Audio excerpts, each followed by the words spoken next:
Good afternoon. Actually, it's not good afternoon, is it? It's a bad afternoon. It's a bad afternoon if you're a Tottenham fan, because it's the afternoon after Spurs got battered in the North London derby. Not just beaten by the odd goal. Wasn't a close game with both teams having multiple chances. No, we were outplayed from minute 1 until minute 90 by Lego Man's Reds, and it was a real painful watch. It really, really was. Offered nothing going forward. An XG of 0.06, one of the lowest in Premier League history. It was only a few weeks ago we had an XG of 0.05 against Chelsea. But we heard after that game from the manager and the players that it was unacceptable and it won't happen again. Happened 3 weeks later in one of our biggest games of the season. Fans are not going to stand for these kind of performances in games against Arsenal and Chelsea, because the minimum in these games is that you go out there and you die on your sword. You play with passion. You play with desire. You go for it. But we were set up yesterday not to lose. We weren't set up to go out there and win. Our tactics were all about nullifying Arsenal and stopping them instead of doing something ourselves, which is why every time we were on the ball, we were clueless. We didn't know what to do. We had no intent to attack yesterday. Our goal comes from a worldie from Richarlison, who otherwise had a terrible game. We offered nothing else in that game, and the players have to take accountability, right? No matter how bad the game plan was, they have to perform better. A lot of tackles and 50-50s yesterday, they lost out on. You've got to be winning at least half of them in the North London derby, especially away. Otherwise, the opposition will just dominate you. But Thomas Frank is the man I blame more for yesterday. And look, am I saying Frank out? No, I'm giving him a minimum of a year. Right? I'm giving him at least a year. And when he first came in the door, I was really, really excited about what he was going to do with the football club. And I watched the performances against PSG and Man City. And yeah, you could argue we were more defensive than attacking in those games. But we were looking to counter-attack. We had a solid defensive structure. And when we had the ball, we looked like we had a plan in that PSG and Man City game on how we're going to score goals here, how we're going to go forward. I watched yesterday's game and the Chelsea game, and there was no plan with what to do with the ball. We looked scared to attack, scared to go for it. And that comes from the manager and the way that he set us up in both of those games. And he deserves criticism. There seems to be a section of the fan base at the moment who will defend every decision Frank makes because they didn't like Ange. You've got to have some balance. Ange Postecoglou did a terrible job overall, but won us a European trophy. Frank has come in. There have been some positives. I'm not going to lie.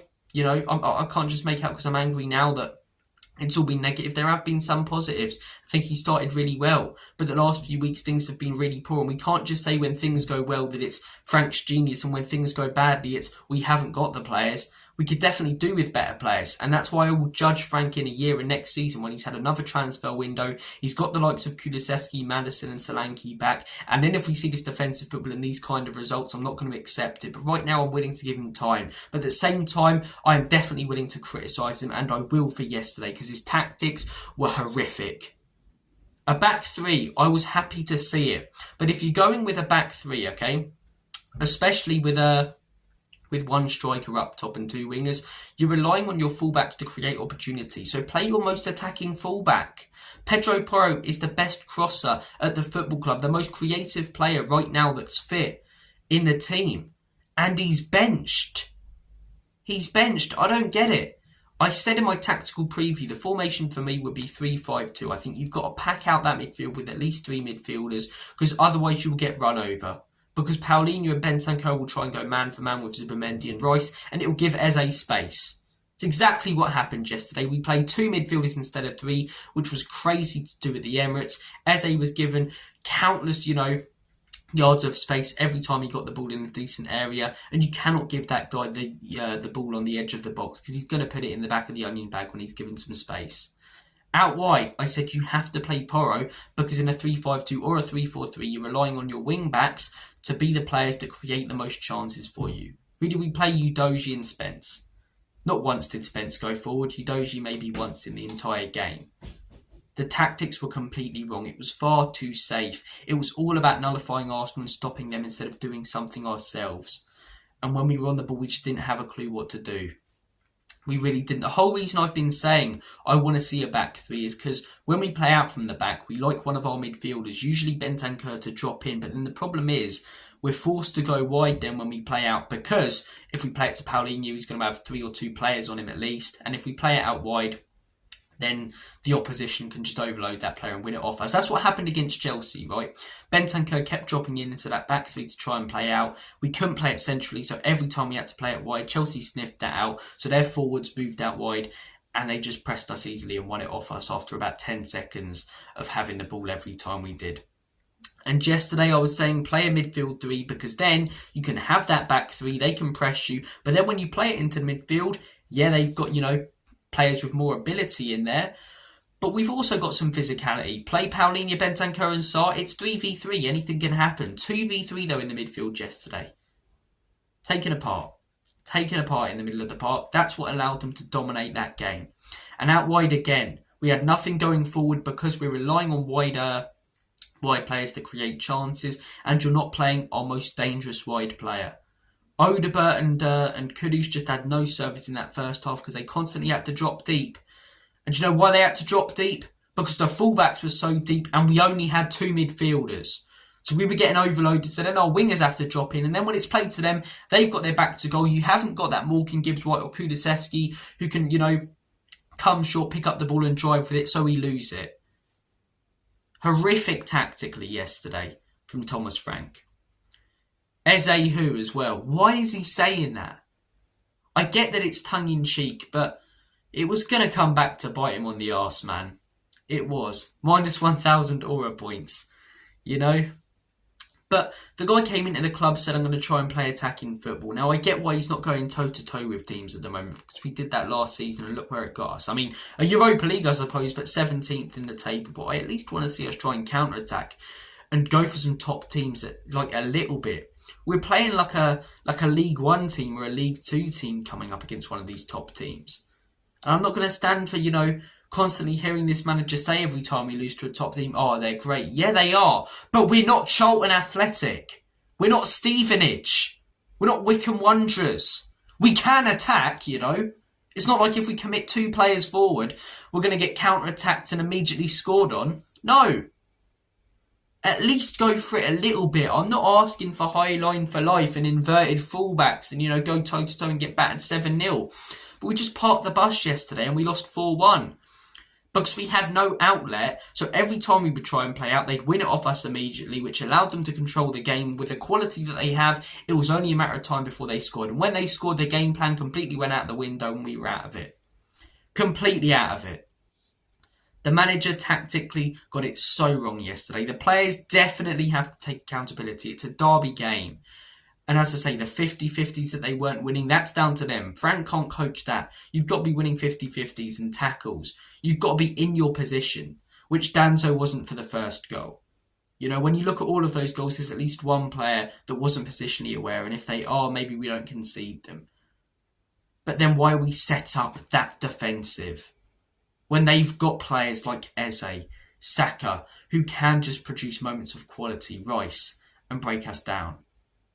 This isn't Brentford anymore, but he's still setting us up as like a Brentford. Let's try and sit in, let's try and, sneak something maybe from a set piece. No, we can counter-attack them. We can't go toe-to-toe with them completely, but I watched Sunderland before the international break. Do they have a better team than us? No. Do they have better players than us? No. And this is why I'll criticise Frank more than the players for yesterday. Because, yeah, the players aren't good enough to be winning games like this constantly. But they are good enough to at least be making these games competitive against your Arsenals and Chelseas. And they haven't been over the last few weeks. And I watched Sunderland before the international break, who literally have just come into the league, were massively overperforming, and you know what they did against Arsenal? They made it physical and they made it difficult and they got a draw. Sunderland gave so much more than we did yesterday, and this was a derby game for us. A lot of Sunderland fans said that game was a free hit. This game for us was everything, and we perform like that. We play like that. We have far better players than Sunderland on paper and on the pitch.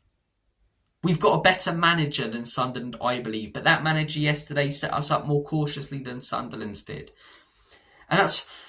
My point is, I suppose, I don't mind us playing more defensive football, but there has to be an outlet. Against Manchester City, we were more defensive than we were attacking. But when we went forward, we looked dangerous. We looked dangerous on the counter-attack because we were trying to counter-attack with pace. That was our outlet.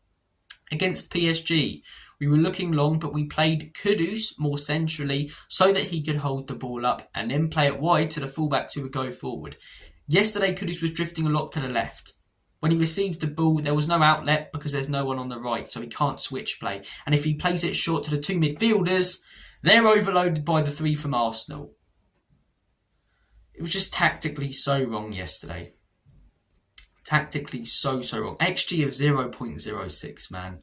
That's honestly pathetic. It really is. I think two midfielders was a joke. Not playing Porro was crazy. Richarlison over Muani. He scored that goal, but I mean, the guy was awful. I just don't get that decision. Odebert was never ready for a game like this. In all honesty, I know Johnson isn't the best, but I would have started him all day long. The lineup was wrong. The tactics were wrong. The performance from the players was wrong. Everything that could have went wrong yesterday went wrong. You know, the end game thing, the chances of beating Thanos are like 1 in a billion or whatever it is. That 1 in a billion chance that we got battered and literally everything went wrong for us yesterday happened. And we're sitting here right now talking about it, and it's painful. And again, I can appreciate how good they are, right? They are a very good side, Arsenal. It pains me to admit it, but they are very likely going to go on to win the league. I'm hoping and praying that they bottle it. I don't think they will, though, because the biggest thing for me with them is they don't have a glaring weakness. A few years ago, you could rough them up a bit. Now they're the most physical side in the Premier League. A few years ago, you could say they've got young players. Now they've got more experience and physicality in that team. They've got some really good players with a great winning mentality in there. I'm looking at them defensively. They've conceded 2 goals at the Emirates all season. You know, I think only like 6 overall, at least in the Premier League. Going forward, great from set pieces, and now are showing that they can score from open play. But, having said that, before yesterday, and before yesterday's game, they were 17th in the table when it came to goals from open play. We conceded 4 against them. Not 1 from set pieces. And that's because I feel like we were so focused on set pieces. Frank's interview right before the derby, 2 questions about set pieces. Now, I get he's got to answer them, but he talked about how important it is. I get that it's a big part of the game against Arsenal, but it felt like we were so focused on that. We were so focused on, right, what are their strengths? Set pieces. Let's work on nullifying that. How do we nullify Saka? How do we stop them? We spent so much time focusing on how to stop them instead of actually doing something ourselves. So when we got the ball, there was no plan. There was no, okay, we've got the ball now, let's look for this pattern. Let's play it wide to that fullback. He then plays it to the midfielder who's running in, who then plays it back to that fullback who's making an overlapping run, who then puts a cross in. There was no pattern of play yesterday that I saw at any point. There was no plan with the ball. It was almost like, oh, we've got the ball now, what do we do? And we tried to play out a few times, but no one was really coming short in the midfield. The fullback, sorry, not the fullbacks, the wingers weren't really making any runs, so we were just forced to go long. And then when you're going long to Richarlison, it's pointless because the guy has a terrible first touch and cannot hold the football up. As I say, I can appreciate Arsenal are great, which is why if we lose that game narrowly, you go, yeah, it's painful because it's a derby, but at least we went out there and gave it a go. If we went out there yesterday, it was a close game, you know, big chances from both teams, and you come away saying that could have easily gone, you know, our way, I don't have as much of a problem with it. What I have a problem with is how bad we were. The fact we were passive, we were weak, we were spineless, we were a little bit pathetic, in all honesty, gave nothing, no heart in that performance, and just took apart. I haven't seen a team this season get taken apart by Arsenal. Again, they are a great team, but I'm seeing like some of Frank's biggest defenders yesterday saying, well, it is Arsenal, we have to accept that. I'm sorry, Christian Gross, when he was manager, arguably our worst ever manager, drew twice against Arsenal. We've lost 4-1 yesterday. I get that they're good, but when they had Wenger, one of the best sides in the world, for multiple years, did we get battered by them? Did we bugger? There's no excuse to get battered by Arsenal. I'm sick of constantly hearing praise for opposition teams from this manager as well. Focus on us and how we can go out there and step up. Make the opposition team worry about us and how to nullify us. But it's always the other way round, and I'm really getting fed up with it. And I tell you what, the home fan base are going to turn next weekend if we don't take the lead against Fulham. If we go behind with that North London derby defeat fresh in their heads, with the Man United game at home fresh in their heads, which really ended on a downer, with the Chelsea game fresh in their heads, they are going to turn very quickly against this manager. And I don't necessarily want them to again. I'm massively criticising this manager for yesterday, for Chelsea, and the last month, really, because he's got a lot wrong in the last month. But we're multiple months into what he's trying to build. It's a project. Will it work? I'm not sure if it will. I believed at the beginning of the season we were 100% going in the right direction. Now I'm thinking 60-70%, but I'm at least willing to give it time to see if we are.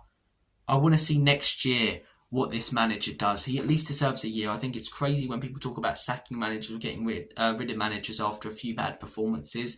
But I also think it's mad when people say you can't criticise managers because you don't want them out and you don't believe that they should go.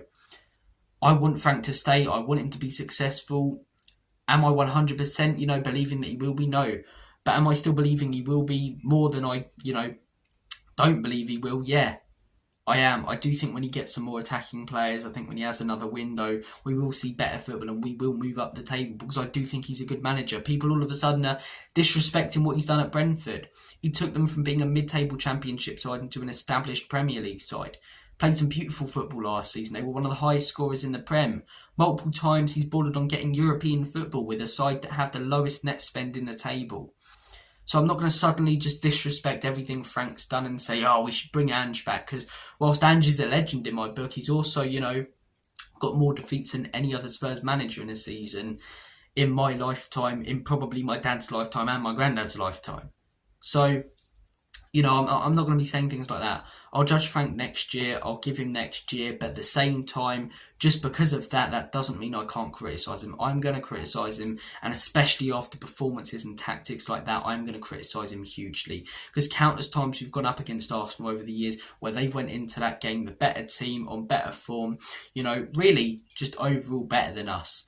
And we've went there and not necessarily pulled off an upset, every time. We occasionally have, but we've went there and given it a go at the Emirates. We haven't beaten them since 2011, right? I get that, 16 years. But have I seen a worse performance at that ground than yesterday? No. We had a really bad one under Nuno that ended 3-1. I think yesterday was worse. I really do. We had a couple of chances in that game, a little bit of a late surge. Yesterday we had nothing, created nothing from open play. Our goals from nearly the halfway line. I think we've had some bad results there under Conte, 3-1, but again, we were 1-1 at one point in that game. 60 minutes in, that was level. It's only because we went down to 10 men that we lost it. Yesterday, again, I don't have a problem with really defensive football. I just have a problem with no attacking outlet and no plan when we're on the ball and setting up to completely nullify the opposition instead of remotely focusing on yourself. One bit. Didn't look at ourselves and what we could do at all yesterday. It was all about stopping them. We were so focused on stopping them that when we conceded that goal, the game was over. And that is the problem when you set up like that. If it works, people call it a masterclass. Making up phrases now. Sounds like a Jamaican slang term, doesn't it? But if you win and you play like that, people call it a masterclass because they get caught up in the emotion. If you lose and you play like that, it looks pathetic and it's awful because you look at the stats after and you say, man, we got completely outplayed there. And we did yesterday. The players are to blame. Maybe the owners are to blame for not getting Eze in the summer. But for me, Frank has to take most of the accountability for yesterday. I'm still behind him. I still think it will work out, although I'm slightly more hesitant to say that than I was at the beginning of the season. But there are a lot of things that he needs to change. And some of the recent performances and tactics from him have just been absolutely pathetic. He needs to sort it out. Thank you guys for watching this video. Take care of yourselves, and as always and forever, come on, you Spurs. Toodle pip.